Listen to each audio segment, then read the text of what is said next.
Have you ever stepped inside a sacred space and felt something shift in the air, as if the walls themselves were whispering secrets from another time? Across centuries and civilizations, certain buildings have held power beyond their physical form, stirring emotions so deep they defy explanation.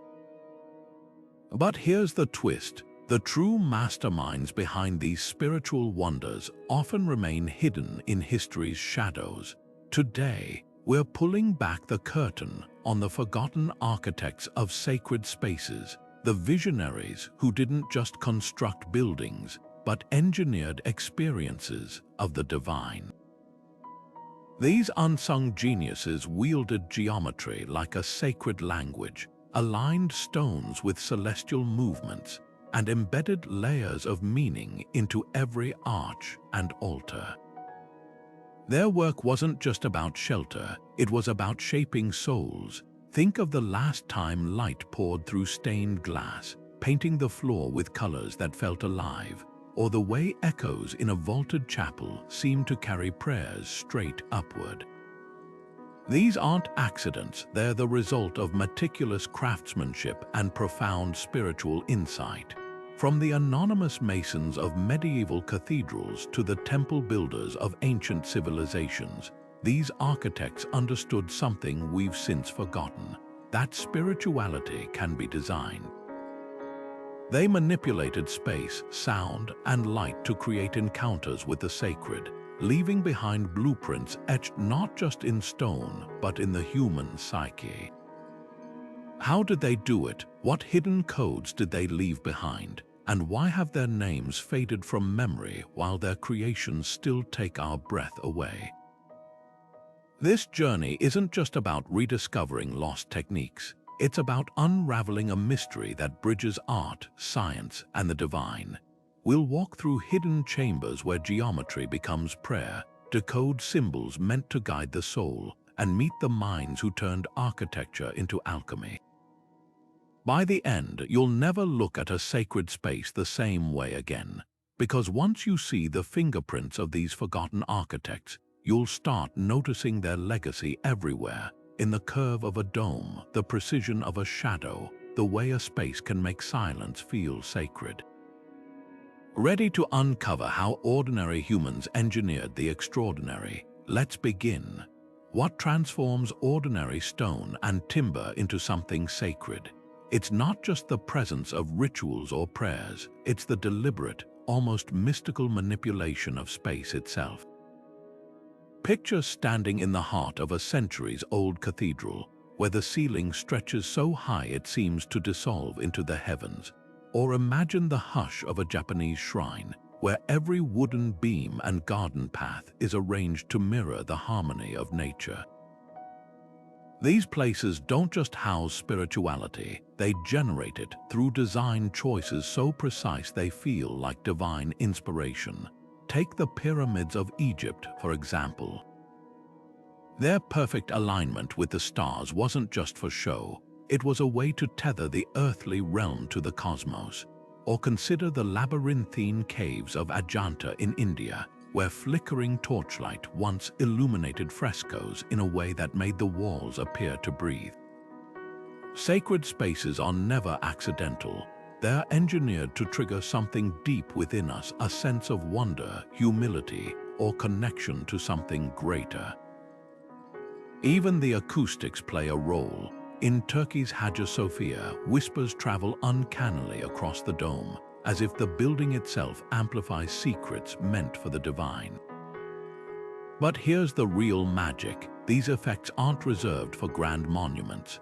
A sacred space can be as simple as a quiet grove of trees arranged just so, where sunlight filters through leaves like a stained glass window. The common thread: intentionality. Every curve, every shadow, every echo is a tool in the architect's kit, wielded to shape not just space but the human experience within it. And that's why these creators were more than builders. They were psychologists, astronomers, and artists all at once.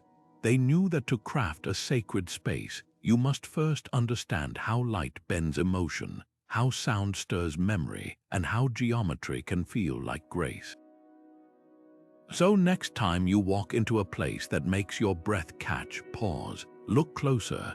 The awe you feel wasn't left to chance. It was placed there, stone by stone, by someone who knew exactly how to speak to the soul without saying a word. History has a way of preserving the names of rulers and conquerors while letting the true artists of civilization slip through its fingers. Among the most overlooked are the architects of sacred spaces, visionaries who translated the divine into stone yet rarely signed their work. Imagine spending a lifetime perfecting a structure meant to touch the heavens only to vanish without so much as a footnote. This wasn't an accident. In many cultures, anonymity was the point.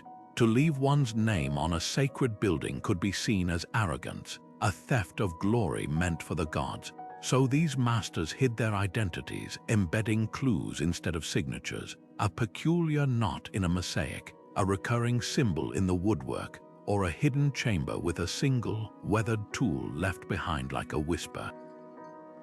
A rare few broke through the veil of obscurity.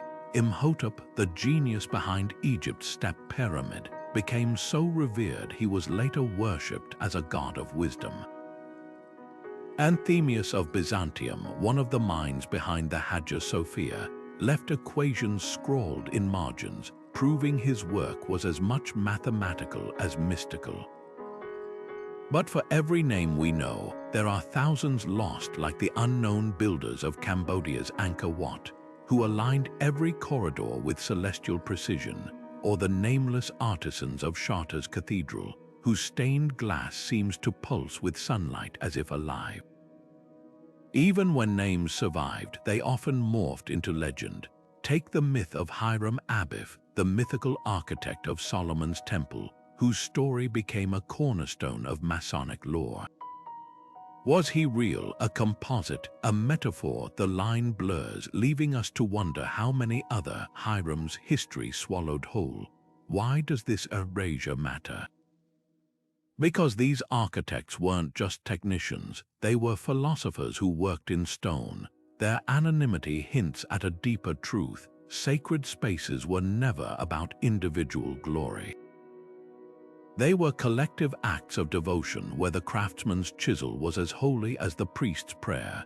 Yet in silencing their names, we've lost something vital: the human stories behind the ore. The apprentice who perfected a single arch over decades. The woman, yes, likely women, though history erased them too, who mixed pigments to make temple walls shimmer like dawn.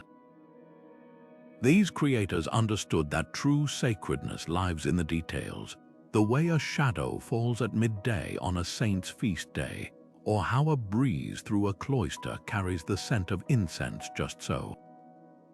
Their legacy isn't just in the grand facades, but in the uncanny moments when a space feels alive, as if the stones remember the hands that shaped them. So next time you stand beneath a vaulted ceiling or trace your fingers along ancient carvings, pause.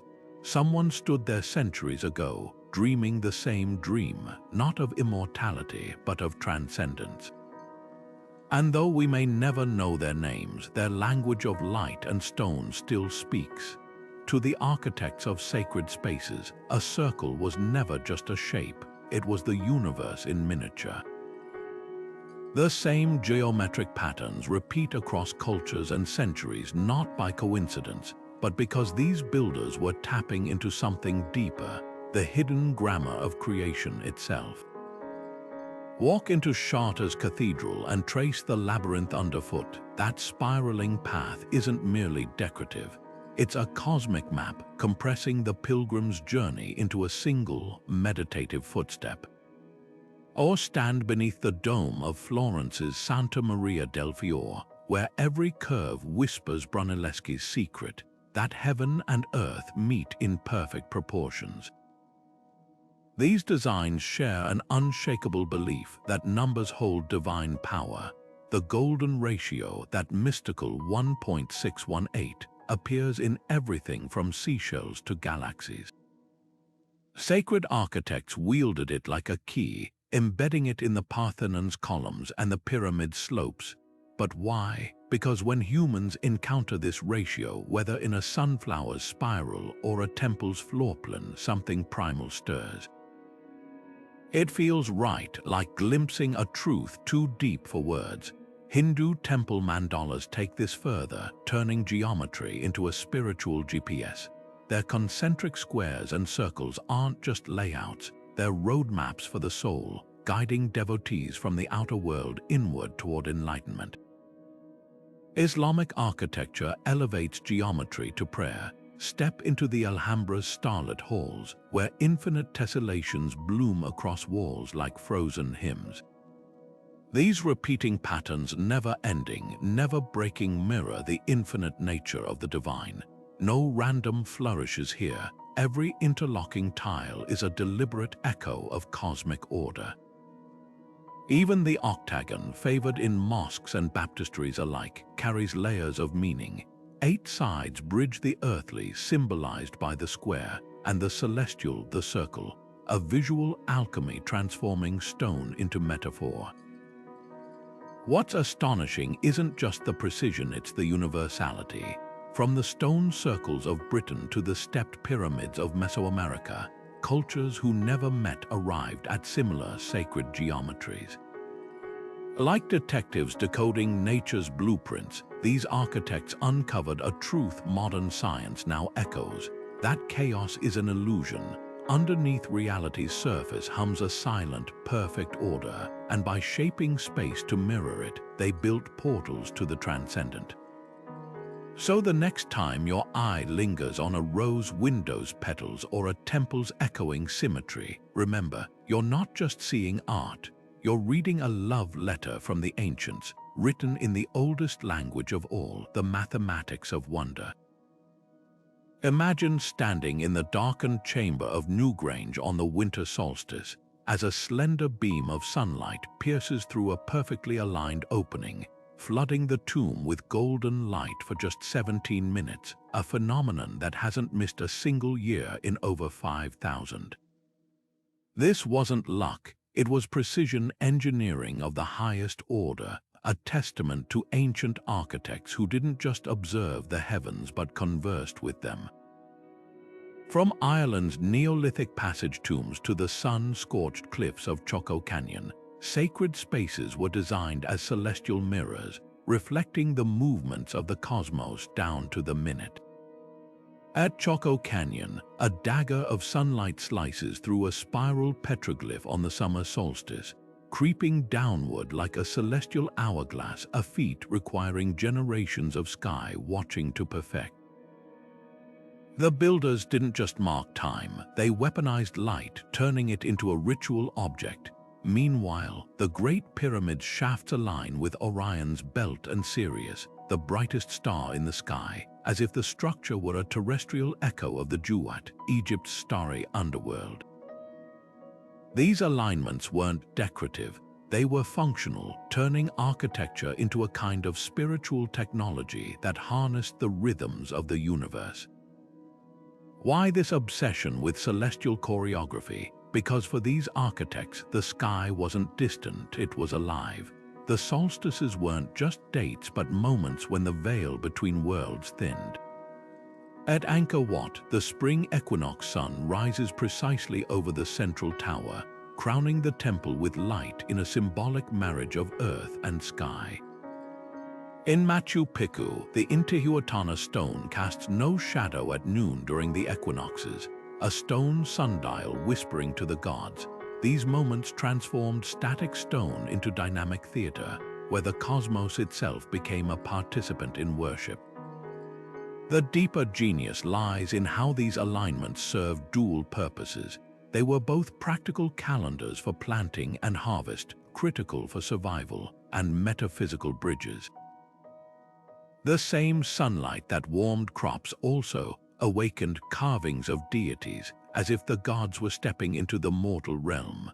This duality reveals a mindset foreign to modern eyes, one where science and spirit weren't at odds but entwined. To align a temple with a star wasn't just astronomy, It was devotion written in geometry. Perhaps most astonishing is the sheer scale of coordination. At Karnak in Brittany, thousands of standing stones stretch for miles, forming alignments with lunar cycles that would have required centuries of collective memory. No single architect could have achieved this. It was the work of cultures who measured time not in years but in generations, passing down knowledge like a sacred relay. Their legacy challenges our modern divide between the rational and the mystical. After all, what's more logical than using the predictable motions of the cosmos to touch the divine? And what's more magical than sunlight that obeys an architect's blueprint millennia after they've turned to dust? So the next time you see a photo of sunrise at Stonehenge or hear about a temple's perfect alignment, remember, you're not just looking at a clever feat of engineering. You're witnessing a conversation across time where stones still speak the language of the stars. Close your eyes in the echoing nave of a medieval cathedral, and you'll notice something strange. The space doesn't just hold sound, it bends it. Those lingering notes of a Gregorian chant aren't fading away by accident. They're dancing along vaulted ceilings designed to stretch each syllable into a shimmering veil of harmony, wrapping listeners in what feels like audible divinity. Sacred architects didn't just build for the eyes, they composed for the ears, turning stone into instruments tuned to the human soul. Take the Whispering Gallery of St. Paul's Cathedral, where a murmur against one wall travels cleanly to the opposite side, defying physics as we know it. Or consider the subterranean chambers beneath Malta's Hal Saflieni Hypogeum, where a low hum at the right frequency makes the entire cavern sing, vibrating bone deep. These acoustic marvels weren't happy accidents, they were calculated with the precision of a lute maker stretching strings. Tibetan monks knew this intuitively. Their throat singing, rumbling at frequencies as low as 8 Hz, resonates with the Earth's own infrasound, creating vibrations that shift brain waves into meditative states. The monastery's thick walls and trapezoidal shapes weren't just structural, they were amplifiers for transcendence. But why does sound move us so deeply in sacred spaces? Science offers clues. Certain reverberation times, like the 2-second delay in Byzantine churches, trigger our brain's alpha waves, lulling us into calm alertness. Meanwhile, the overtone-rich chants of Sufi mystics in Istanbul's texts exploit harmonic resonance, creating layers of sound that feel three-dimensional. It's no coincidence that the word enchantment shares roots with chant. These architects weaponized acoustics to dissolve the boundary between inner and outer worlds, using echo as a kind of spiritual time-release capsule. A single note in the right space can linger longer than the breath that made it, outlasting the body that sang it. The real stroke of genius, how these sonic secrets adapt across traditions. In Japan, Shinto shrines use suspended bells not just for ritual but to create sound shadows, zones where tones cancel out, carving pockets of silence amid noise. Contrast that with Venice's Basilica San Marco, where gold mosaics scatter sound waves like light, making choirs seem to emanate from every direction at once. Whether through silence or saturation, the goal was the same: to short-circuit ordinary perception and drop visitors into the numinous. So the next time you step into a sacred space, pause and listen. That hush isn't empty, it's sculpted. The echoes aren't ghosts, they're fingerprints left by architects who understood that true sacredness isn't just seen or touched but heard in the marrow. Look closely at the snarling gargoyle perched high on Notre Dame's rainspout. Its grotesque features weren't just medieval whimsy.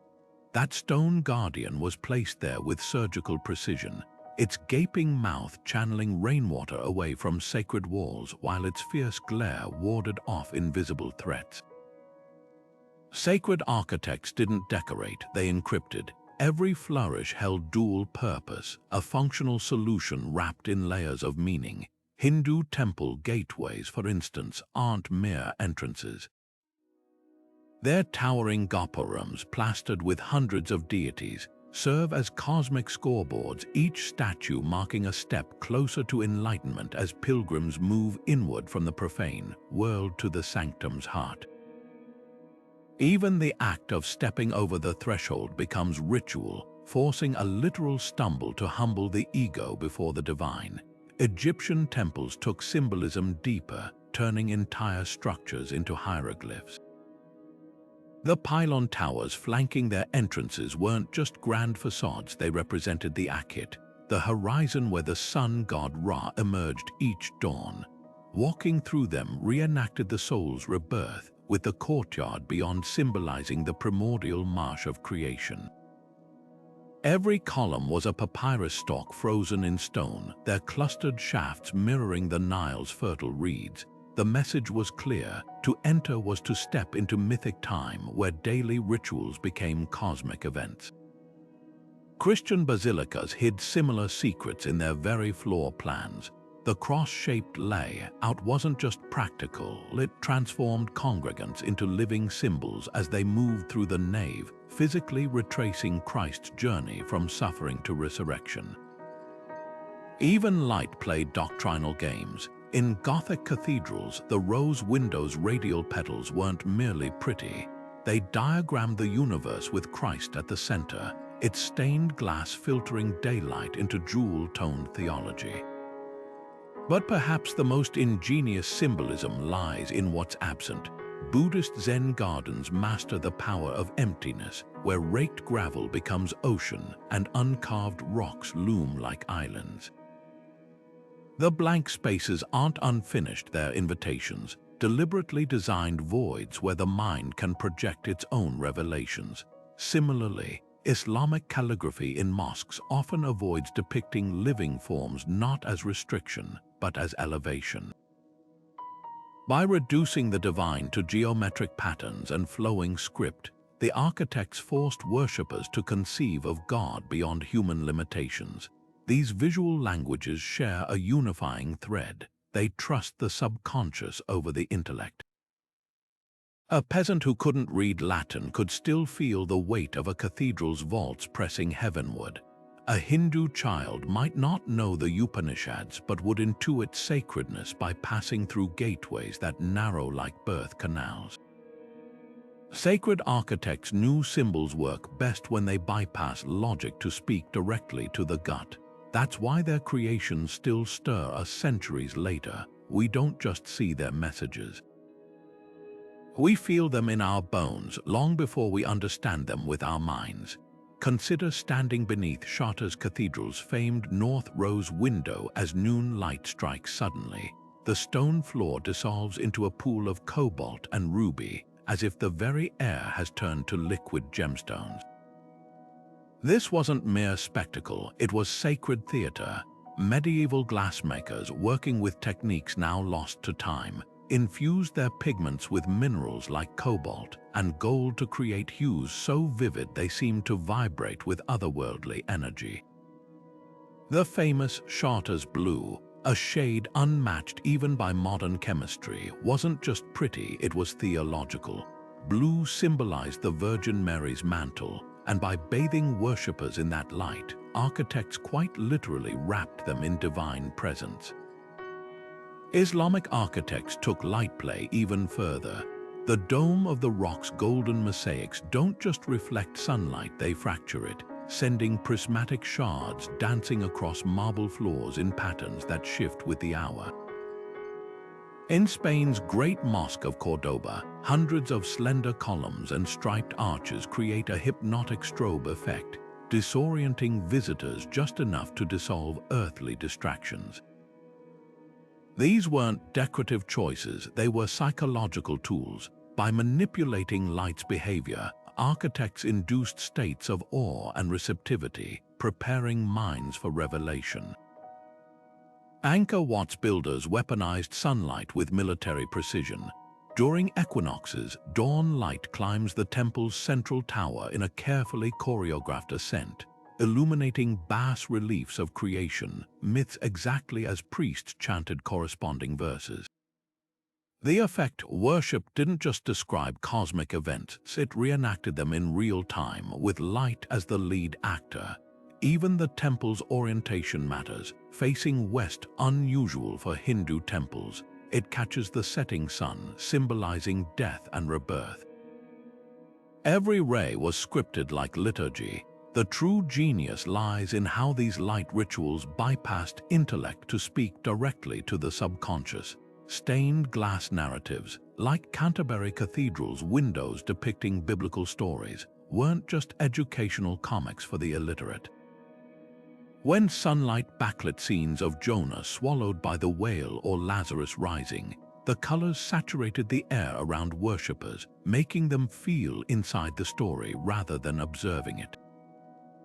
Gothic architects even calculated window placement so winter light, weaker and redder, would bathe nativity scenes in warm hues, while summer's intense white light illuminated crucifixions with harsh clarity. Perhaps no tradition understood light's spiritual alchemy better than Byzantine iconographers. Their gold-leafed mosaics weren't meant to represent divine light, they were designed to become it. As candlelight flickered across thousands of angled tesserae, the images seemed to shimmer and move as if the saint's eyes followed you. This technique, called pneuma Greek for breath, created the illusion that the sacred figures were alive within the walls. In Venice's Basilica San Marco, the entire dome glows like a lantern, not from bulbs but from millions of glass tesserae reflecting ambient light, a literal embodiment of the light of the world. What unites these traditions is a radical idea. Light wasn't illumination, but revelation. Whether through the jewel-toned filters of Saint Chapelle or the mathematically precise apertures of Egypt's Temple of Karnak, where sunlight penetrates the inner sanctum only on the king's coronation day, architects treated photons as sacred script. They understood something we often forget, that spirituality isn't just taught. It's felt in the prickling warmth of sunlight through stained glass, the dizzying dance of reflections in a mirrored shrine, or the way twilight turns a bare stone wall into a canvas for shadows. These creators didn't just build with light, they bottled transcendence. Water doesn't just fill sacred spaces, it animates them. Think of the moment a Hindu devotee cups their hands in a temple tank, letting the liquid spill over their fingers before touching it to their forehead. That isn't just ritual, it's architecture in motion. The stepwells of India, like Chand Bayori with its 3,500 symmetrical steps descending into the earth, weren't just feats of engineering. They were inverted temples where every stairway doubled as a prayer. As worshippers descended, the air cooled, the noise of the world faded, and by the time they reached the water's edge, they'd already crossed into a different state of mind. The steps weren't merely functional, they were a physical metaphor for the soul's journey inward, each level representing a deeper stage of purification. Halfway across the world, medieval Christian architects were weaving water into stone with equal intentionality.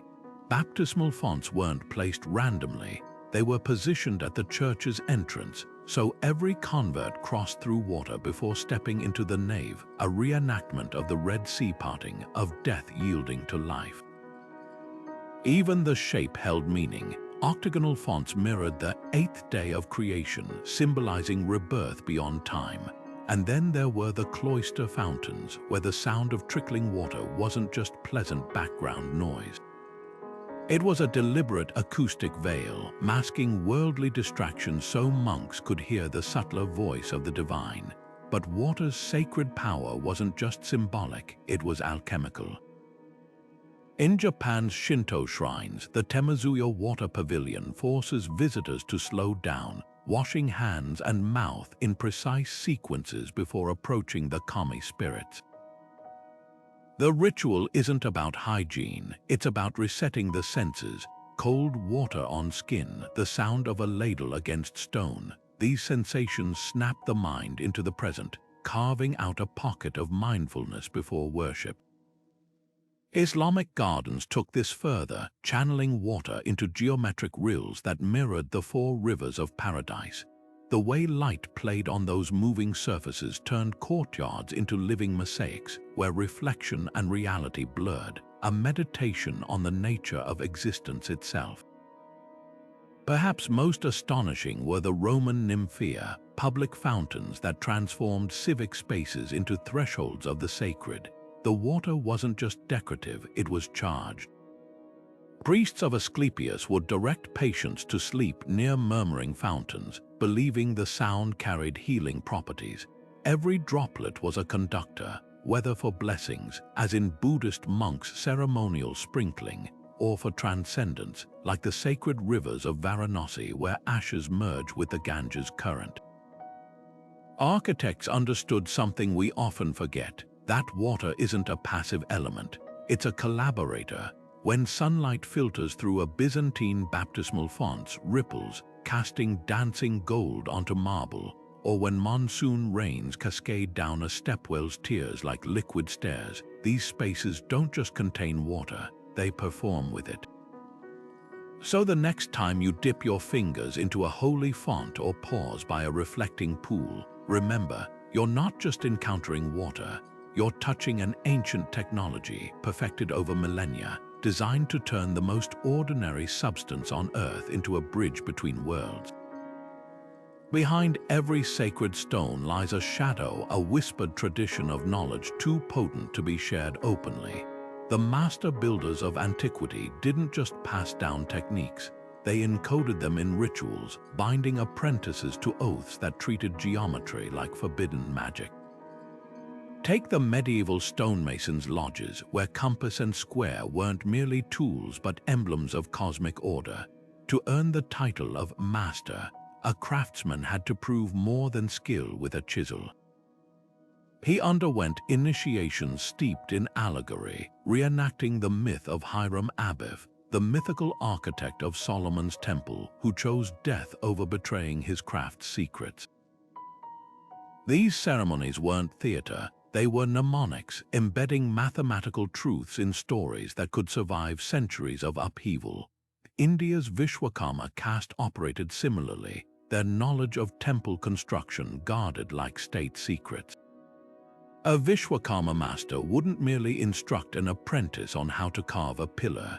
He'd reveal how its proportions echoed the vibrations of sacred mantras, or how aligning it with the sunrise on a specific festival day would make the stone sing. Their manuscripts, written in cryptic Sanskrit verses, disguised structural formulas as poetry like the Shilpa Shastras, which describe columns as frozen music and temple layouts as yantras for the gods to walk. To the uninitiated, these texts read as mythology. To the craftsmen, they were precise engineering manuals. The Freemasons inherited this legacy, though their connection to actual builders remains debated. Their lodges preserved the stonemason symbols, the all-seeing eye, the checkerboard floor, but transformed them into moral allegories, yet traces of the old craft linger. The Masonic obsession with Solomon's temple isn't just biblical homage, it's a nod to the idea that architecture could harness divine power. When 18th century Masonic lodges designed civic buildings, they embedded accidental geometries, pentagrams in street layouts, golden ratios in courthouse facades, as silent tributes to the craft's esoteric roots. Why such secrecy? Because sacred architecture wasn't just about erecting walls. It was about controlling forces medieval minds considered supernatural. The right proportions could amplify prayers, the wrong ones might invite chaos. Gothic cathedral builders reportedly hid demon traps in their blueprints, twisted columns, or mistake carvings meant to confuse malevolent spirits. In Japan, shrine carpenters still practice kiwari, a system of proportions based on the builder's own body measurements. believed to imbue structures with living energy. These weren't superstitions, they were frameworks for manipulating unseen energies, as precise and guarded as any alchemist's formula. The most tantalizing clues lie in what wasn't written down. Chartres Cathedral's labyrinth, identical to one in Crete's ancient ruins, suggests a lineage older than Christianity. The identical floor plans of temples in Cambodia and Egypt, separated by millennia, hint at a lost playbook. Perhaps the greatest secret these guilds kept wasn't a technique but a truth that sacred spaces work because they tap into something universal in the human psyche, a code written into our bones. And that's why their builders vanished into history's margins, not because they were forgotten, but because their real masterpiece was making sure we'd never stop searching for them. History often paints sacred architecture as a male-dominated craft, but scrape beneath the surface, and you'll find the fingerprints of women who defied eras that tried to silence them. Take Enheduanna, the Sumerian high priestess who not only composed some of humanity's oldest poetry, but likely orchestrated the construction of ziggurat-step temples that bridged earth and heaven. Her name survives because she dared to sign her work, etching it into clay tablets with a defiance that echoes across 4,000 years. Yet for every Enheduanna, there are countless others whose names were scrubbed from records, their contributions buried under layers of rewritten history. Medieval convents hide some of the most glaring clues. Behind cloistered walls, nuns like Hildegard of Bingen didn't just pray, they designed. Hildegard's visionary sketches of circular churches, drawn in the 12th century, reveal an intuitive grasp of sacred geometry that rivaled her male contemporaries. Her designs, inspired by divine visions, mirrored the cosmos in their symmetry, yet her role as an architect was dismissed for centuries as mere mysticism. Even more telling are the anonymous scribbles in monastery margins' floor plans sketched in delicate hands, with notes too precise to be anything but practical blueprints. These weren't doodles, they were the work of women who shaped spaces where spirituality could flourish, their tools not chisels but quills and ink. The East offers its own hidden heroines. Japan's Ai's Grand Shrine, rebuilt identically every 20 years for over a millennium, owes its continuity to the Mia-Daku shrine carpenters whose techniques pass mother to daughter in unbroken lineages. While official histories credit male master builders, it's the women who preserved the sacred measurements, memorizing ratios that ensured each reconstruction resonated with the same spiritual frequency. Similarly, India's Devadasi women, temple dancers bound to sacred service, were also custodians of architectural knowledge. Their ritual movements weren't just performances but living maps, each step encoding the temple's proportions, each gesture mirroring the alignment of doorways to celestial events. Why does this erasure matter? Because sacred spaces reflect the souls who shaped them. When women's perspectives vanish from the narrative, we lose half the story. The intuitive understanding of how light softens grief in a mourning chapel, or how a curve in a birthing shrine can ease labor's terror. Their absence isn't passive, it's an active void, but traces persist. In the exaggerated hips of Neolithic fertility temple figurines, suggesting female architects designed spaces to honor bodies like their own. In the acoustic sweet spots of Byzantine chapels, where a singer's voice blooms, likely positioned by choirs of women who knew how sound carries grief and joy. The greatest testament to these overlooked visionaries, the spaces themselves. Next time you walk into a cathedral's side chapel, notice how the ceiling lowers just enough to feel intimate, not oppressive, a subtle calibration between grandeur and comfort. Or study the warm niches of Hindu temple kitchens, where fire and offering align with domestic wisdom. These aren't accidents, they're the quiet legacy of women who engineered the sacred not as monuments, but as vessels for lived devotion. Their names may be lost, but their language endures, written in the way a space can hold you like a pair of unseen hands. To the architects of sacred spaces, stone wasn't just stone, it was a living vessel for the divine. Jerusalem's limestone, quarried from the same hills where prophets walked, wasn't chosen for durability alone. When the sun struck its pale surface, the entire city seemed to emit a golden glow, as if the walls themselves were breathing light.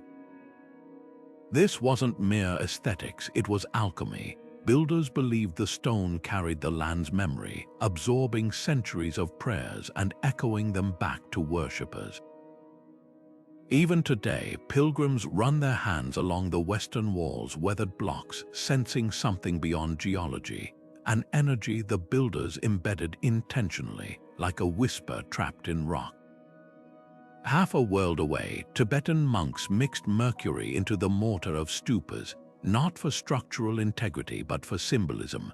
To them, mercury was the water of immortality, a metal that refused to tarnish or decay. By sealing it within sacred structures, they weren't just constructing monuments, they were freezing time.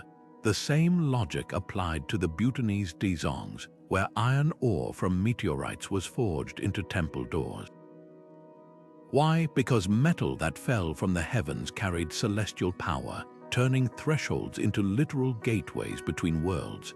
But perhaps the most startling material choice lies in the jungles of Mesoamerica. Archaeologists analyzing Mayan pyramids discovered traces of psychoactive plants woven into the mortar. This wasn't accidental contamination, it was deliberate engineering. Imagine ascending the steep steps of El Castillo, each breath drawing in microscopic particles of sacred datura or morning glory, plants long used in shamanic vision quests. By the time you reach the summit, the very air would thin your grip on reality, blurring the line between architecture and epiphany. The pyramid wasn't just a place to worship the gods, it was a machine designed to dissolve the barriers to meeting them. Even humble materials held hidden resonance. Byzantine architects crushed pearls and lapis lazuli into church mosaics, not for opulence but optics. Under candlelight, these pigments emitted a subtle luminescence, making saints' eyes seem to follow you across the room. In Japan, cypress wood was selected for shrines not just for its resistance to rot, but because its scent, clean and slightly citrusy, was believed to repel impure spirits. Every material choice was a silent sermon, teaching through texture, scent, and sensation. The deeper truth: these builders understood something modern architecture often forgets, that matter and spirit aren't opposites. They're collaborators. When Gothic cathedral masons embedded fossilized sea creatures into their flying buttresses, they weren't just recycling rubble. They were stitching the fabric of creation itself into their designs, proof that the sacred lurked even in the bones of the earth. So the next time you press your palm against an ancient wall or catch the glint of mica in a temple floor, remember, you're not just touching stone. You're touching a carefully chosen key, crafted to unlock doors we've only begun to rediscover. Step into the nave of a Gothic cathedral, and something primal shifts in your posture. Without thinking, your chin lifts, your shoulders drop, and your breath slows, as if the space itself is gently pressing you into reverence. This isn't just awe, it's architecture working on your nervous system like a tuning fork. Those soaring vaults weren't built to impress. They were calibrated to trigger a biological response. Studies now show that vertical space activates the brain's default mode network, the same region that lights up during meditation or prayer. The higher the ceiling, the more our thoughts turn inward, as if the physical void above pulls our consciousness upward with it. Ancient builders exploited this instinctively. Take the hypostyle halls of Egypt's Karnak temple, where dense forests of columns force your gaze to zigzag unpredictably. The disorientation isn't accidental, it's a neurological reset. Modern labs have replicated the effect, proving that irregular spatial patterns disrupt our habitual thought loops, creating mental blank slates ripe for revelation. Even the act of squeezing through narrow passageways, like the claustrophobic tunnels leading to Newgrange's inner chamber, serves a purpose. The body's instinctive tension in confined spaces primes the mind for the sudden release of emerging into light-filled sanctuaries, amplifying their impact like a spiritual exhalation. Circular spaces play even deeper tricks on perception. From Stonehenge to the Pantheon, curves short-circuit our brain's wayfinding instincts. Unlike angular rooms that feel like containers, circular spaces seem boundless, their lack of corners suggesting infinity. Neuroscience reveals why. Curved environments activate the brain's pleasure centers more than sharp angles, inducing states of calm alertness perfect for contemplation. Hindu mandala temples take this further, their concentric walkways mimicking the brain's own theta wave patterns, the rhythms associated with deep meditation. The real mastery lies in how these effects layer. A Buddhist stupa isn't just a dome on a base. The climb to its platform raises your heart rate. The circumambulation path synchronizes your steps to a trance-like rhythm, and the relic chamber at its heart sits precisely at eye level when you bow instinctively. Every element conspires to guide consciousness along a predetermined arc. Modern museums use similar tricks. Think of the spiraling ramp of the Guggenheim, but sacred architects were the original conductors of cognitive experience. Perhaps most startling is how these principles persist even when stripped of religious context. Studies in secular awe spaces, like Grand Canyon overlooks, prove that the same mechanisms still operate. Our brains don't need dogma to respond to engineered transcendence, just the right combination of scale, light, and containment to momentarily unseat our sense of self. That's the genius of these forgotten architects. They built for a universal human operating system, crafting spaces that speak directly to the body's wiring. Their cathedrals and temples aren't just beautiful, they're psychological instruments finely tuned across centuries to play the soul like a sacred chord. Run your fingers along the seams of an Inca stone wall in Machu Picchu, and you'll struggle to slip even a razor blade between the blocks. These mammoth stones, some weighing 50 tons, fit together without mortar, not just snugly, but with undulating curves that mirror the natural contours of the landscape itself. How did builders without iron tools or the wheel achieve such precision? The answer might lie in a forgotten marriage of observation and patience. Some scholars suggest the Incas used a technique called ashlar masonry, where stones were painstakingly shaped by rubbing them against each other with abrasive sand, a process that could take months for a single block. But others point to the eerie perfection of junctions where 12 angled stones interlock like puzzle pieces, theorizing the builders might have employed sonic resonance or even plant-based solvents to soften the rock temporarily. Then there's India's Lepakshi temple, where a single pillar hovers a finger's width above the ground, defying gravity for over 400 years. Local legends say British engineers, skeptical of its balance, tried to dislodge it with elephants only to fail. The secret, a hidden counterweight system and precise distribution of mass, concepts that wouldn't enter mainstream engineering for centuries. Similarly, Japan's 5-story pagodas have swayed through earthquakes for a millennium without toppling, thanks to Shinbashira, a central pillar that acts like a pendulum, absorbing seismic shocks long before modern skyscrapers adopted similar damping systems. But perhaps the most baffling example is Cambodia's Angkor Wat. Satellite imaging reveals its moat aligns with celestial patterns not just horizontally, but vertically when mirrored. Its layout maps the constellation Draco as it appeared in 10,500 BC. Did the Khmer architects inherit astronomical knowledge from a lost civilization? Or was their understanding of sacred geometry so advanced that they could encode precession of the equinoxes into stone? The common thread here isn't just skill, it's a radical intimacy with natural forces. These builders didn't conquer physics, they conversed with it, treating gravity, vibration, and celestial motion as collaborators rather than obstacles.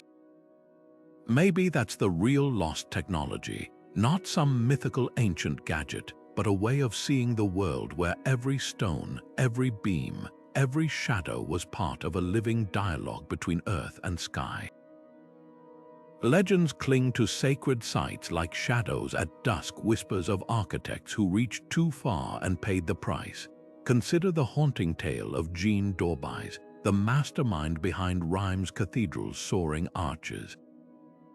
After years of labor, he allegedly boasted that his spire would pierce heaven itself. The next morning, workers found him lifeless at the base of his unfinished tower, his face frozen in terror. Whether truth or morality tale, the story echoes across cultures, the curse of the builder who forgets their place. In Cambodia, locals still avoid certain Angkorian ruins at night, speaking of craftsmen sealed alive within walls to guard secrets too potent to leave the site. Even Daedalus, the mythical architect of Crete's labyrinth, wasn't spared. His own creation became a prison for his son Icarus, a grim reminder that genius without humility could unravel fate itself.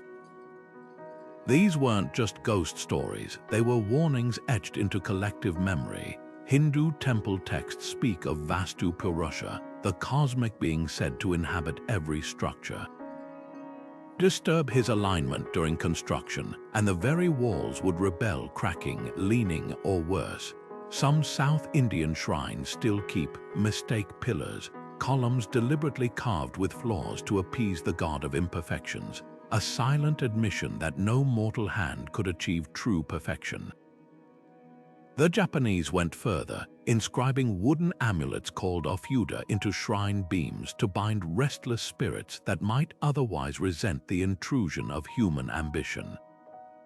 But what if these curses hid darker truths? The medieval stonemasons' guild spoke of forbidden geometries, ratios so perfect they could channel forces beyond human control. One persistent legend claims the builders of Chartres Cathedral embedded a flawed keystone in the vault, not from error, but because completing the sacred pattern would invite what shouldn't be seen. Similar taboos appear in Islamic architecture, where certain tessellations were avoided for fear they might accidentally replicate the divine name, a trespass punishable by madness. Even the Bible's Tower of Babel mirrors this dread, that some knowledge once unlocked could shatter the boundary between human and divine with catastrophic results. The most chilling evidence lies in the structures themselves. Beneath Rome's Pantheon, archaeologists found animal bones beneath the foundation, not random debris, but ritual deposits meant to stabilize the dome's impossible weight. In Peru, the Moch people built entire temples atop layers of sacrificed warriors, their skeletons arranged in geometric patterns as if to mathematically anchor the sacred to the earth. These weren't acts of barbarism but desperate calculations that some forces required equal and opposite payment. Perhaps the real curse wasn't divine wrath but the burden of knowing too much. The architects of Egypt's Serapeum left no blueprints for their 25-ton granite boxes, cut with laser-like precision. The Mayan builders of Palenque encoded celestial mechanics into their pyramids so accurately that modern astronomers still decode new alignments. What vanished with these masters wasn't just technique but a worldview, one where every chisel strike was a negotiation with the unseen, where a misplaced angle could collapse more than stone. So when you hear a tour guide laugh off curses as superstition, look closer. Those cracks in the abbey wall might just be aging mortar, or they might be the echo of an ancient warning ringing down the centuries. That sacred space isn't just built, It's bargained for. Beneath the vaulted ceilings of Europe's grandest cathedrals, pagan spirits lurk in plain sight. Look up at the carved foliage of a medieval capital, and you might spot the green man, his face woven into leaves, his sly grin defying centuries of Christian orthodoxy. This wasn't accidental decoration. It was quiet rebellion, a stonemason's wink to older gods. Sacred architects, though bound by dogma, often smuggled forbidden ideas into the very heart of holy spaces, turning stone into a secret language of dissent. Take the Rosslyn Chapel in Scotland, where vines twist into shapes that mirror Hindu Kundalini symbols, an impossible coincidence unless some wandering mason carried esoteric knowledge from the East. Or the ceiling bosses of Norwich Cathedral, where foliate heads sprout not just leaves but cannabis and psychedelic mushrooms. These weren't whimsical flourishes. They were breadcrumbs left by builders who remembered when sacredness lived in forests, not fonts. Even Chartres' famous labyrinth, walked by pious pilgrims for centuries, conceals a startling truth. Its 11-circuit pattern matches the exact dimensions of the Gnostic path to enlightenment, a heresy the Church tried desperately to erase. The East had its own underground architects. In India's Khajuraho temples, erotic sculptures writhe across sacred walls, not as decadence but as tantric defiance. These poses weren't merely scandalous, they mapped energy channels in the human body, encoding meditation techniques banned by Orthodox Brahmins. Similarly, Japan's Nikko-Toshigu shrine hides a carving of the see-no-evil monkey clutching a hidden dagger, a samurai's silent protest against shogunate rule. These artisans risked everything to etch truth into timber, knowing their messages would outlast them. But why gamble with such danger? Because sacred spaces have always been battlegrounds, not just of faith, but of memory. When the Spanish built churches atop Aztec temples, indigenous masons slipped Quetzalcoatl's feathers into the frescoes. Byzantine iconoclasts whitewashed murals, only for artists to repaint them with even bolder saints.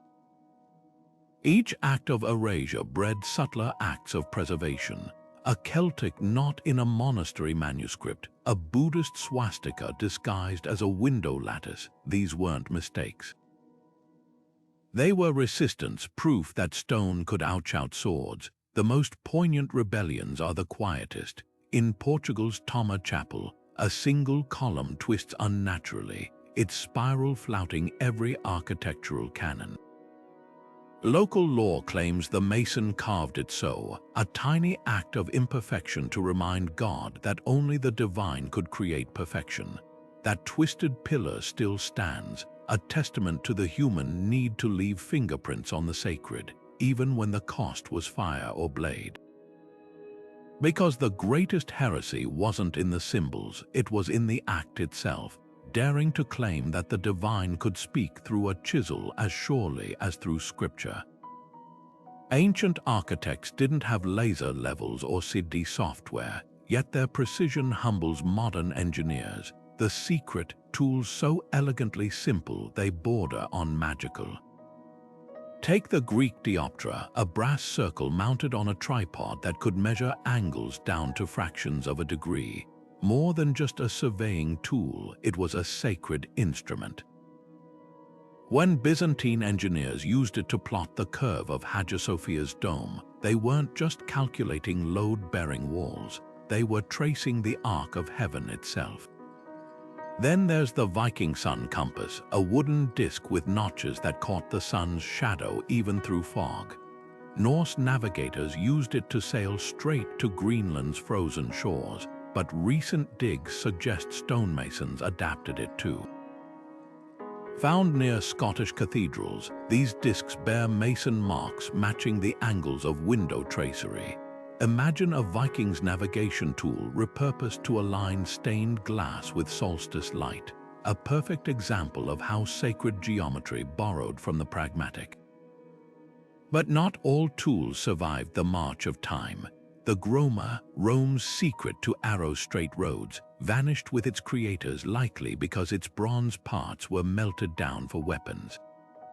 Even more tragic is the loss of the chorobates, a water level so precise it could detect a slope of 1 inch per mile. Medieval monks wrote of using it to align crypts with celestial events, but the church ordered them destroyed during heresy purges. Why? Because accuracy threatened dogma. If anyone could replicate perfect alignments, where did that leave divine inspiration? Some tools hid in plain sight. The humble plumb line, a weighted string used since Egypt's Old Kingdom, became a spiritual metaphor in Masonic rites. But in the hands of Khmer engineers, it transformed into something more. At Angkor Wat, archaeologists found grooves in foundation stones where silk threads soaked in pigment were stretched taut. When struck like a guitar string, they left perfectly straight lines. A literal vibration turned into architecture. The real tragedy, the deliberate erasure of indigenous tools. Spanish conquistadors burned Mayan codices detailing how to mix lime mortar with tree sap for waterproof temples. Only recently have we decoded surviving fragments, revealing recipes that let structures like Tikal's pyramids endure 1,500 years of jungle storms. Similarly, Japan's Sashigane, a carpenter's square with secret ratio markings, was nearly lost until a master's dying apprentice smuggled one out in his rice bowl. These weren't just instruments, they were extensions of the body and soul. A Byzantine mason's chisel had grooves to hold holy oil, blessing each strike. Native American mound builders used knotted cords with spacing that matched celestial cycles, turning rope into a cosmic calendar. Every tool carried dual purpose: to shape stone and sanctify it. That's why so many were destroyed, not because they didn't work, but because they worked too well. In the wrong hands, a perfectly aligned temple could become a weapon against the very powers that sanctified it. So the next time you see a flawless medieval arch or a pyramid corner sharp enough to cut paper, remember, behind that precision lies not just skill, but tools forged at the crossroads of science, and the sacred artifacts so potent they had to be buried, broken, or whispered about in codes that were still struggling to crack. How is it possible that the Great Pyramid of Giza, the step temples of Angkor Wat, and the towering structures of Teotihuacan all share uncanny similarities right down to their celestial alignments and precise mathematical ratios? These builders were separated by continents and millennia with no known contact, yet their blueprints whisper of shared secrets. Take the pyramid shape itself, a design that emerges independently across deserts, jungles, and coastlines. While mainstream archaeology chalks it up to convergent evolution of architectural ideas, the parallels run deeper than mere form. The Egyptian and Mayan pyramids both feature narrow shafts aligned with specific stars, interior chambers positioned to amplify sound in eerily similar ways, and staircases that double as solar calendars. Even more striking, the dimensions of Cambodia's Baksay Chamkrong pyramid match those of Egypt's Red Pyramid within a margin of error that defies coincidence. But the connections don't stop at geometry. The same sacred numbers, like the mystical 432, crop up in Hindu temple hymns, Babylonian sky maps, and even the acoustic measurements of Gothic cathedrals. This number wasn't arbitrary. It vibrates at a frequency that aligns with natural harmonics, something ancient builders seem to know intuitively. Then there's the global obsession with squaring the circle, a geometric puzzle that appears in Mayan ball courts, Tibetan mandalas, and the floor plans of Byzantine churches. How could cultures with no shared language or trade routes arrive at identical solutions to this mathematical enigma? The most tantalizing clues lie in construction techniques. From the Andes to Easter Island, builders employed polygonal masonry, fitting irregular stones together like a jigsaw without mortar despite having no conceivable way to share this niche knowledge. Peru's Sacsayhuaman walls, with their zigzagging blocks that withstand earthquakes, mirror the dragon's teeth patterns found beneath Japanese castles. Even the legends align. Multiple cultures speak of divine or semi-divine architects like the Vedic Vishwakarma or the Greek Daedalus who bestowed building secrets upon select initiates. Were these myths garbled memories of real master builders who traveled farther than we've dared to imagine? Perhaps the answer isn't lost cities or alien intervention, but something more profound, a universal human intuition about how space shapes spirit. When you map sacred sites worldwide, they often sit atop ley lines, invisible energy grids that modern science can't yet explain, but that dowsers and indigenous elders have tracked for centuries. Maybe these architects weren't copying each other but tapping into the same invisible currents, reading the Earth's hidden blueprint like musicians tuning to the same harmonic scale. The real mystery isn't just how these parallels exist, it's why we're so resistant to seeing them. For every scholar who notes the alignment of the Great Pyramid with Orion's belt and the similar star mapping of Wyoming's Bighorn medicine wheel, 10 more dismiss it as fantasy. Yet the evidence piles up. The same astronomical knowledge encoded in Stonehenge's heel stone and the sun dagger petroglyphs of Choco Canyon. The identical use of golden ratios in Ghana's Larabanga Mosque and Greece's Parthenon. These threads suggest a tapestry of forgotten connections, not necessarily through physical travel, but through a shared vibrational understanding of how sacred geometry interfaces with human consciousness. So were these architects members of some lost global guild? Probably not in the way we imagine. But their works hint at a startling possibility, that sacred knowledge, like water, finds its own level seeping through the cracks of time and distance to nourish those who know how to listen. Whether through dreams, trance states, or some deeper collective memory, these builders accessed a universal design language written not in words, but in the silent grammar of stone and sky. Their legacy challenges us to reconsider not just history, but the very nature of human ingenuity, and whether true inspiration has ever respected the boundaries we try to impose upon it. Long before humans shaped stone into sacred forms, nature itself was the original architect. The deepest spiritual impulses didn't spring from grand temples, but from the primal awe of standing beneath a towering cliff or inside a cavern where sunlight never reached. Ancient builders understood this instinctively. They didn't impose their visions onto the landscape. They listened to it.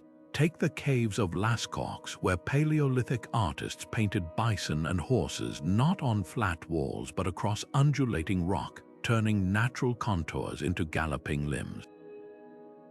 These weren't just galleries, they were the first sanctuaries where stalactites became altars and echoing chambers amplified chants into something supernatural.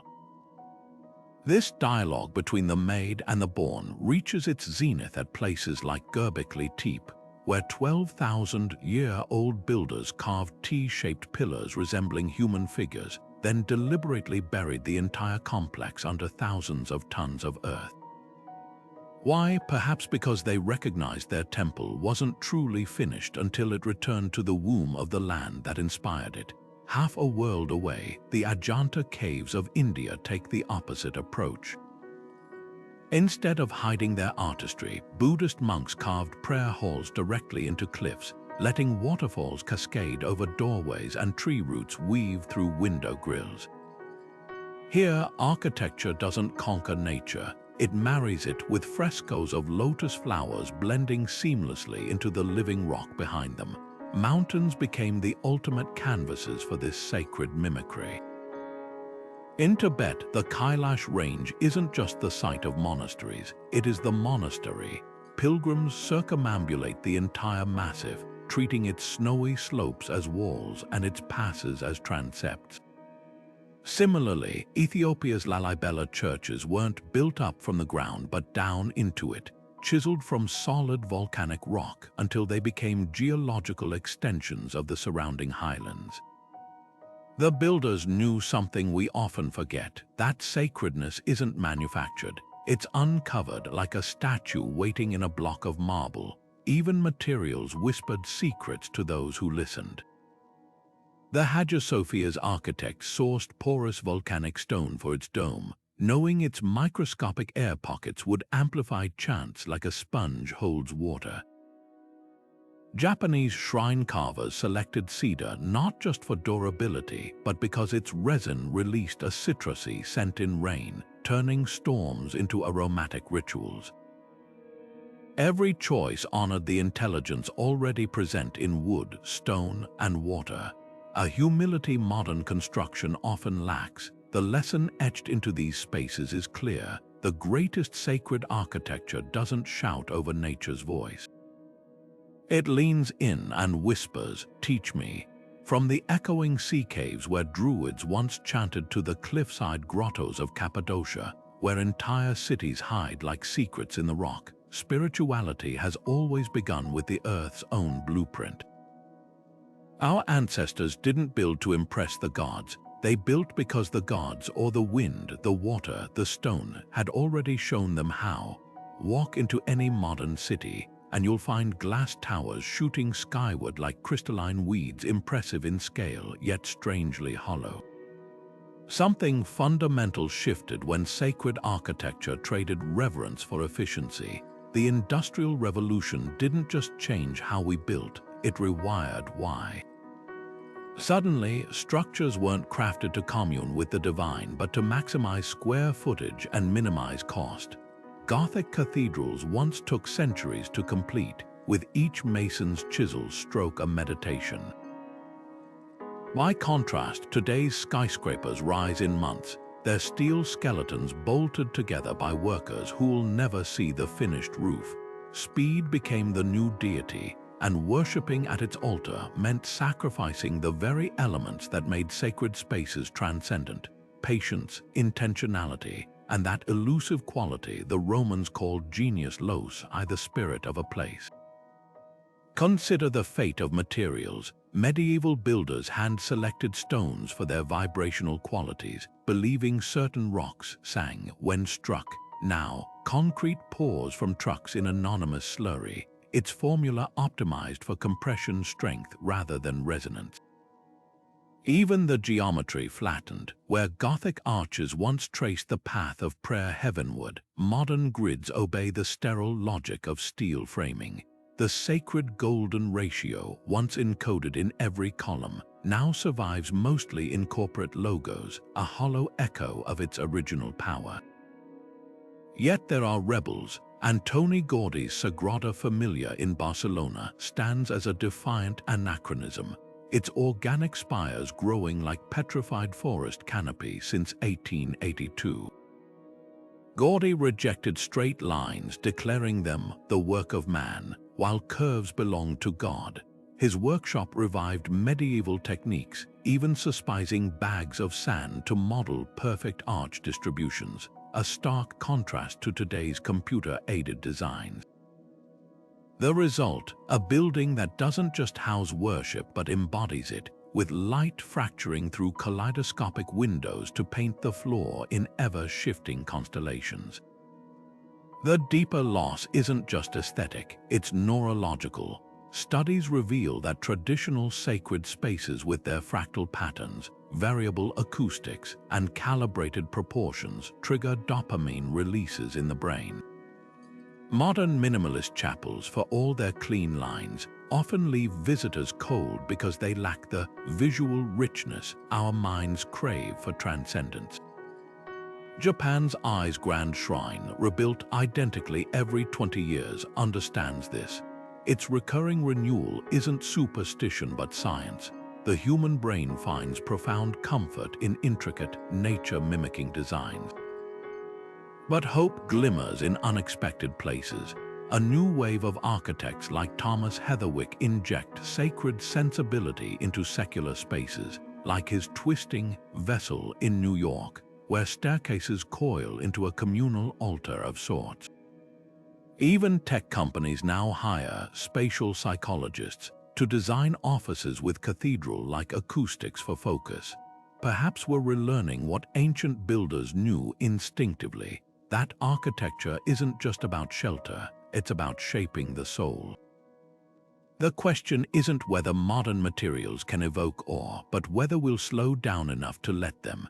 After all, Sagrada Familia's ongoing construction whispers a quiet truth: some things can't and shouldn't be rushed. Imagine slipping on a headset and stepping into the Temple of Solomon, not through dusty manuscripts or artists' renderings, but through air so thick with incense it pricks your eyes, where the gleam of gold leaf catches sunlight filtering through woven tapestries. This isn't science fiction. Archaeologists and technologists are now stitching together fragments of history into immersive digital worlds, breathing life into spaces lost to time. The Library of Alexandria rises again in pixels, its scroll-lined halls humming with the whispers of scholars long turned to dust. These reconstructions aren't just visual spectacles, they're sensory time machines. Engineers analyze ancient pigments to recreate the exact hue of Egyptian temple walls under torchlight, while acoustic models simulate how chants reverberated through Mesopotamian ziggurats. Suddenly, we're not just studying history, we're inhabiting it. But here's the real magic: these virtual spaces reveal secrets even ruins can't. When researchers rebuilt Rome's Basilica of Maxentius in VR, they noticed something odd. The alignment of the apse created an acoustic hotspot where a speaker's voice would amplify unnaturally, perfect for an emperor's pronouncements. Similarly, digital walkthroughs of the Maya's El Castillo pyramid show how shadows at equinox form a serpent slithering down the steps, a detail obscured by centuries of erosion. These weren't decorative flourishes, they were deliberate manipulations of space to choreograph awe.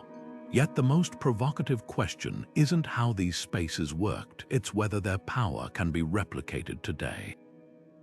Modern architects are taking notes. A Tokyo meditation app uses VR to place users in a Kyoto temple, complete with the scent of hinoki wood and the distant ring of bronze bells.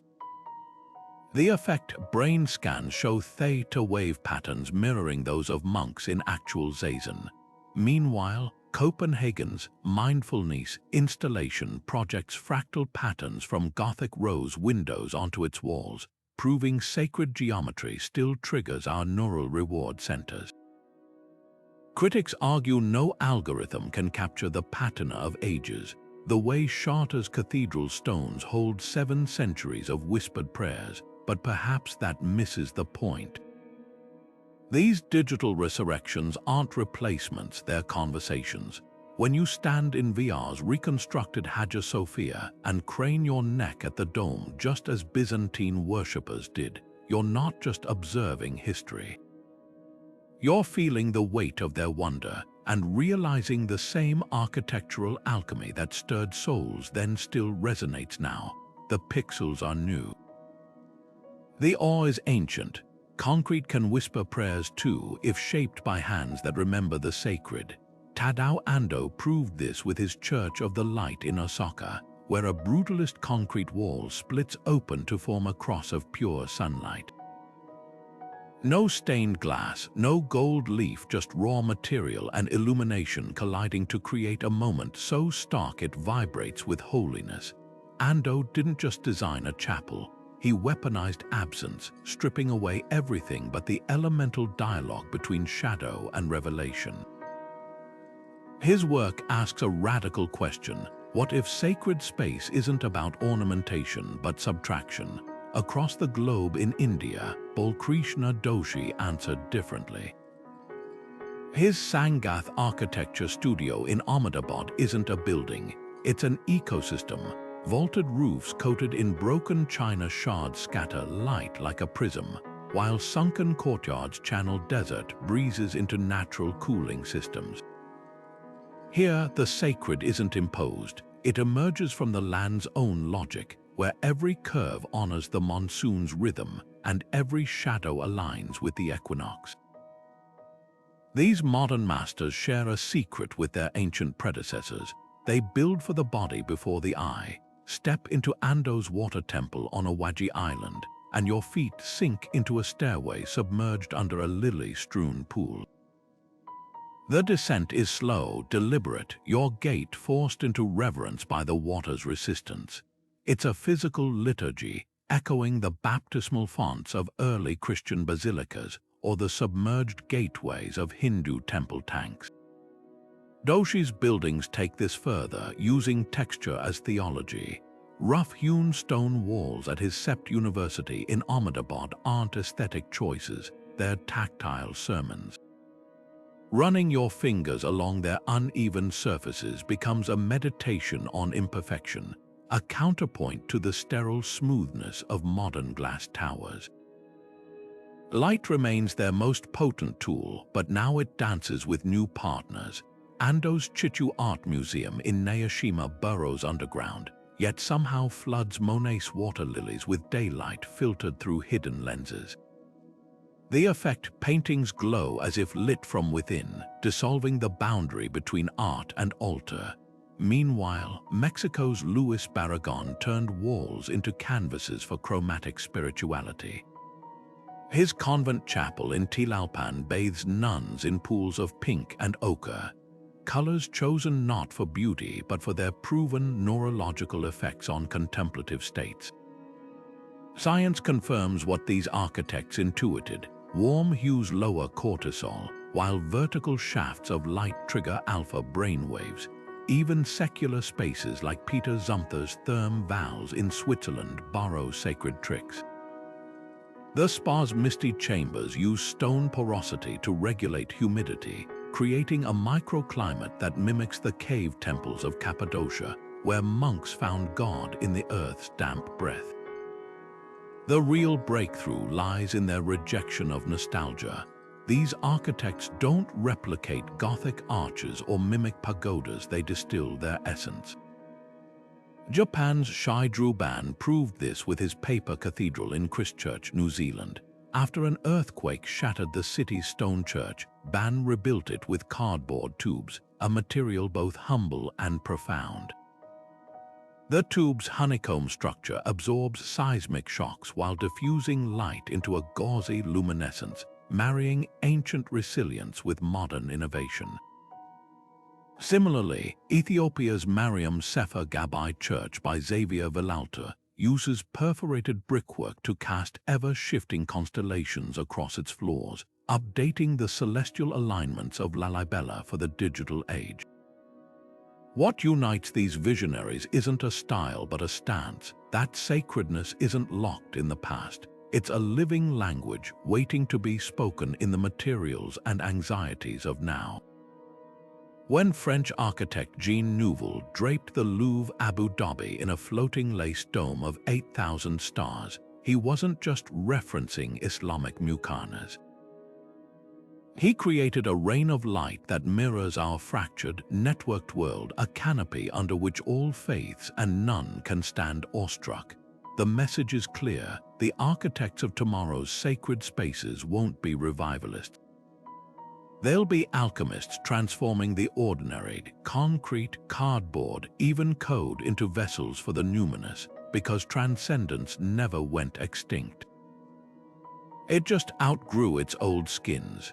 You don't need a cathedral to harness the magic of sacred design. Your living room, backyard, or even a quiet corner can become a portal to the transcendent. Start with geometry, the universal language of harmony. Trace a flower of life pattern on your windowsill with removable vinyl, or arrange crystals in a Fibonacci spiral on your desk. These ancient ratios aren't just pretty, they're psychological triggers. Studies show fractal patterns like those in Islamic tilework reduce stress by up to 60%, so even a mandala coloring book pinned to your wall can subtly rewire your space for calm. Sound sculpting comes next. hang wind chimes tuned to the same frequency as Tibetan singing bowls, 111 Hz, known as the frequency of Dine repair, near a window where breezes animate them. For indoor spaces, a simple trick: place a bowl of water beneath a speaker playing Gregorian chants. The ripples will scatter sound waves, mimicking the acoustic diffusion of stone vaults. Even your shower can become a sonic sanctuary if you line the walls with cork tiles to amplify echoes, turning steam into a misty echo chamber. Symbols are your silent collaborators. Carve the tree of life into a wooden coaster, or paint your front door with invisible hamsa hand symbols using UV reactive glaze, visible only under blacklight, like a secret blessing for guests. The key isn't literal replication but intentionality. A single candle lit in a niche becomes sacred when placed where its shadow traces the same path daily, like a sundial marking moments for pause. For outdoor transformations, build a mini labyrinth with river stones. No need for Charter's grandeur, a 7-circuit design mowed into your lawn or outlined with herbs like lavender, whose scent lowers cortisol, achieves the same meditative walk. Plant a moon garden with white blooms that glow at night, echoing the lunar alignments of Mayan observatories. Even your Wi-Fi router can participate. Wrap it in foil painted with sacred symbols, a playful nod to both ancient wards and modern signal reflectors. The alchemy lies in layering. A bookshelf arranged by color gradient becomes a prismatic meditation when sunlight hits. A thrifted picture frame housing a wasp nest's paper geometry turns pest into art. Sacred space isn't about scale, it's about resonance. When you place that seashell on your shelf just so, where its curve catches the morning light like a rose window's petal, you're not decorating.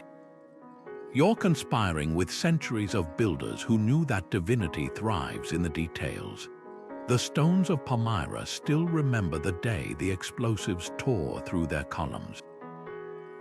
When ISIS militants targeted Syria's ancient ruins, they weren't just destroying architecture, they were erasing the fingerprints of builders who'd calibrated every arch to catch the desert dawn. This tragedy repeats silently across the globe, not always through violence but through slow, indifferent decay. Venice's basilicas sink millimeter by millimeter into the Adriatic, their marble floors swallowing saltwater like tears. In Mali, the great Mosque of Djenné crumbles under torrential rains that never plagued its 14th-century architects. Even when physical structures survive, something subtler vanishes. The intimate knowledge of how to repair a collapsed corbel vault or replicate medieval stained glass that glows like liquefied gemstones. UNESCO World Heritage List flags these sites, but checkmarks can't resurrect lost craftsmanship. Take Bagan, Myanmar, where 2,000 temples dot the plains. After an earthquake in 2016, well-intentioned restorers used concrete to patch delicate brick stupas, a modern material that traps moisture and accelerates decay. The original builders mixed palm sugar and volcanic ash into their mortar, a recipe that flexed with seismic shifts and breathed with the climate. That knowledge didn't disappear in a blast. It seeped away through generations of disuse until only the ruins remained, mute and misunderstood. Yet some resist this forgetting. In Cairo, a team of Egyptologists and gamers partnered to scan the collapsing mosques of historic Cairo, creating millimeter-perfect 3D models that preserve every chisel mark and pigment fade. These digital twins do more than archive. They reveal structural secrets, like how the Sultan Hassan Mosque's massive dome stays aloft on a lattice of hidden keystones. Meanwhile, in Bhutan, apprentice monks learn to carve wooden gargoyles not from diagrams but by feeling the grain under their knives, maintaining an unbroken tactile lineage back to the 17th century. The real preservation challenge isn't just about saving walls but salvaging the worldview that shaped them.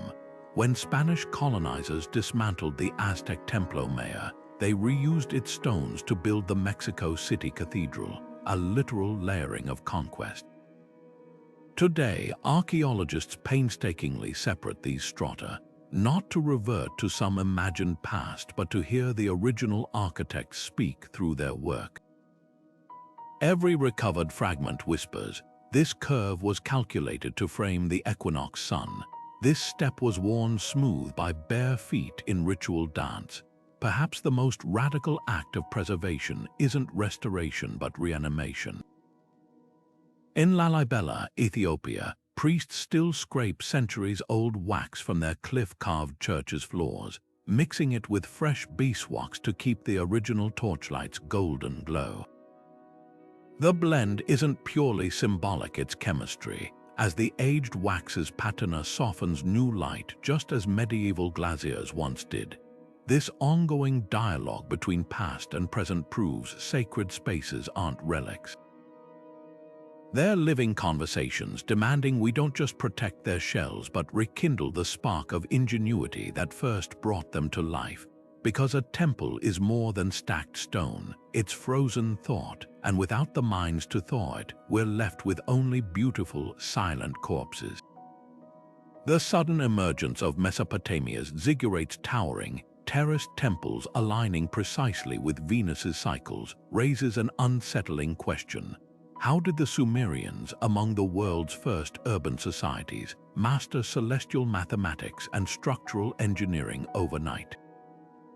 Their own tablets hint at an eerie possibility, speaking of the Apkallu, amphibious sages who descended from heaven to teach architecture, agriculture, and law. These fish-cloaked figures weren't myth to the Sumerians. They were cultural memory, preserved in carvings and king lists as the source of their sudden sophistication. Halfway across the world, the Maya's Popol Vuh tells a similar tale. Gods who measured the heavens with cords before instructing humans to build observatories mirroring cosmic patterns. Coincidence or fragments of a lost instruction manual? Consider Göbekli Tepe, a 12,000-year-old sanctuary buried in Turkey's hills. Its T-shaped pillars, carved with precise animal reliefs and arranged in perfect circles, predate pottery, writing, even agriculture. The builders weren't primitive hunters, they were master astronomers. Pillar 43, dubbed the Vulture Stone, maps the Cygnus constellation with eerie accuracy, while the site's layout mirrors the Deneb triad of stars. This isn't just early stargazing, it's advanced celestial cartography, emerging millennia before civilizations supposedly capable of such feats. Archaeologist Klaus Schmidt's team found no evidence of gradual development, just a fully formed complex appearing as if downloaded from some pre-existing template. The most tantalizing clues lie in shared construction quirks. The pyramids of Giza, Teotihuacan, and Zion all share near-identical base-to-height ratios approximately pi/2, despite zero evidence of contact. Even stranger, their alignment errors are mathematically congruent, as if each culture inherited slightly corrupted copies of the same original blueprint. Then there's the global obsession with acoustic engineering. From Malta's hypogeum, where chanting at 110 Hz triggers theta brainwaves, to Peru's Chavin de Huanta, where conch shell trumpets reverberate through stone ducts to mimic jaguar growls, these builders weren't just stacking rocks. They were tuning spaces like instruments, wielding vibration as a sacred tool, a technique modern physics is only now rediscovering. Mainstream archaeology dismisses these parallels as convergent evolution, but the anomalies pile up.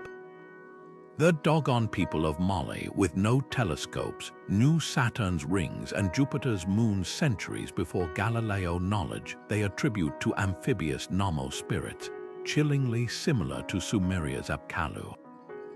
India's Mahabharata describes Vimana's flying machines with mercury vortex engines, while the Baghdad Museum holds actual 2 000-year-old mercury-filled vessels, possibly from Persian sky chariot experiments. Even Plato's Atlantis, often mocked as allegory, contains startling technical details. The city's concentric canals match the hydroengineering of Cambodia's Angkor, itself laid out as a terrestrial mirror of the Draco constellation. Perhaps the truth isn't aliens or Atlanteans, but something more profound: cyclical cataclysm. The Younger Dryas impact hypothesis suggests a comet strike 12,000 years ago obliterated advanced coastal societies, leaving survivors to seed fragmentary knowledge. Graham Hancock's Fingerprints of the Gods theory posits that sites like Göbekli Tepe were recovery vaults, stone libraries preserving pre-flood wisdom. Indigenous Australians tell of the dream time when ancestor spirits shaped the land with songs now encoded in sacred geometries. The Cherokee speak of the Anikutani, obliterated for hoarding building secrets. These aren't just stories, they're warnings that civilization isn't a straight line but a spiral where knowledge is lost, rediscovered, and lost again. The real evidence may lie not in stones but in us. MIT's 2021 study on architectural biophilia found that humans instinctively prefer golden ratio proportions, even when raised without cultural exposure. Our brains process sacred geometry differently. Mandalas trigger the same neural responses as faces, while fractal patterns induce calm at a cellular level. Could this be genetic memory, a remnant of some ancestral language of form, whispered through DNA, until we excavate the drowned ruins of India's Gulf of Combat or decode the Antikythera mechanism's deeper secrets? The question remains open. But one thing's certain: when a Bolivian Aymara elder looks at Puma Punku's laser-cut andesite blocks and says, "Our grandfathers didn't build this, they inherited it," we do well to listen. The past isn't nearly as simple as our textbooks claim. The forgotten architects of sacred spaces were never just stacking stones or carving columns. They were conducting a grand experiment in human consciousness. Think of them as spiritual engineers, their blueprints etched not just in parchment but in the very wiring of our brains. When they designed a vaulted ceiling to draw your gaze upward, they weren't merely showing off their craftsmanship. They were exploiting a neurological quirk that makes vertical space trigger introspection, subtly nudging your thoughts toward the divine. These visionaries understood something modern science is only now confirming: that space shapes psyche as surely as a potter shapes clay. Consider the humility in their anonymity. Unlike today's stararchitects, whose names are stamped on skyscrapers like trademarks, these masters often vanished into their work. The masons who built Chartres Cathedral left behind no signatures, just a labyrinth underfoot, silently teaching through footsteps what words couldn't convey. This wasn't modesty, it was methodology. By erasing themselves, they ensured the focus stayed on the experience, not the creator. Their genius lay in making the sacred feel inevitable, as if these spaces had always existed, waiting to be uncovered like laws of physics. Yet their true alchemy was in transmuting the ordinary into the numinous. A beam of light through stained glass isn't just pretty, it's physics weaponized for wonder. The way Islamic geometric patterns repeat infinitely without a single mistake isn't just skill, it's a visual mantra hypnotizing the mind into stillness. Even something as simple as the echo in a Buddhist cave temple, stretching a monk's chant into a shimmering veil of sound, proves these builders weren't just working with materials. They were composing with time, shadow, and vibration, elements most of us barely notice but that they wielded like a sculptor's chisel. What's heartbreaking is how much we've forgotten. Modern architecture often prioritizes efficiency over epiphany. trading rose windows for glass curtain walls that reflect our busyness back at us. But the legacy of these ancient architects whispers through the cracks. When you step into a grand train station and feel an unexpected hush, or when sunlight slants through your bedroom window just so, painting the wall with liquid gold, you're brushing against their philosophy. That sacredness isn't found but forged. So here's the challenge they leave us: not to replicate their spires or symbols, but to reclaim their mindset. What if your morning coffee corner became a meditation niche by facing the sunrise? Could a playlist of resonant frequencies turn your commute into a moving meditation? Their real gift wasn't the buildings, but the revelation that transcendence is a design problem waiting to be solved. The tools are all around you: light, sound, proportion. The only missing ingredient is the courage to see your world not as it is, but as it could be, charged with meaning, vibrating with intention, alive with the ghosts of 1,000 unnamed builders who dared